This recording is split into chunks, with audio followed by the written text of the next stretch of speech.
Maalis na nga lang, wala akong magawa ngayon dito sa Brookhaven. Gusto ko na lang makipagkilala sa mga bagong kaibigan ko dito. Sana magiging kaibigan din nila ako. For now on, nabubulol ako ngayon guys kasi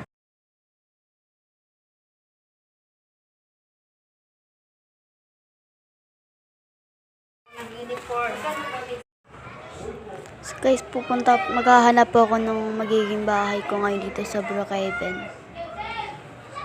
Tatakbo muna, pupunta muna ako ngayon sa simbahan. Kasi magpipray muna ako.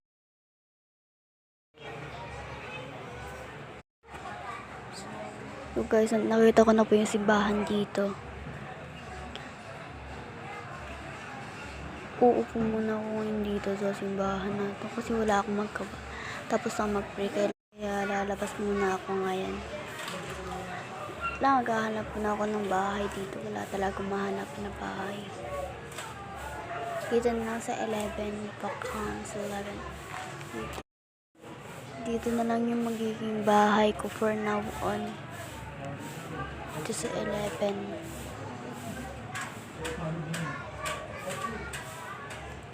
So guys, nagawa na po yung bahay ko. Kakakan po yung bahay ko. Ayan. Titingnan ko po yung loob ng bahay.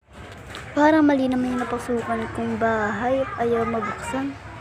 Ay, hindi nga pala akin to. Andun na yung bahay ko. Nagkamali ako ngayon ng bahay. Dito lang pala yung bahay ko. So ngayon, ilalak ko muna yung pintuan para walang makapasok. Para walang makapasok na magnanakaw dito, ilalak ko muna yung pintuan guys. Matutulog na ako kasi gabi na nga pala. Tignan ko nga sa window ko. Yung gabi na. Gabi na nga, tulog muna ako. Parang hindi ako nakakatulog ngayon guys. Kaya tatayo muna ako ngayon. Lalawas muna ako.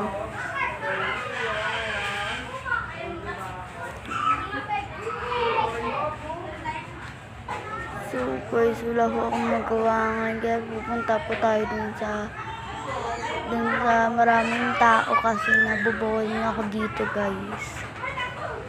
Malapit lang naman yun dito guys eh. Ayun ako, nakakita ko na agad. Sa baba lang na to. Mabilis lang talaga ito makita. Gagi, wala naman nagduduyan dito.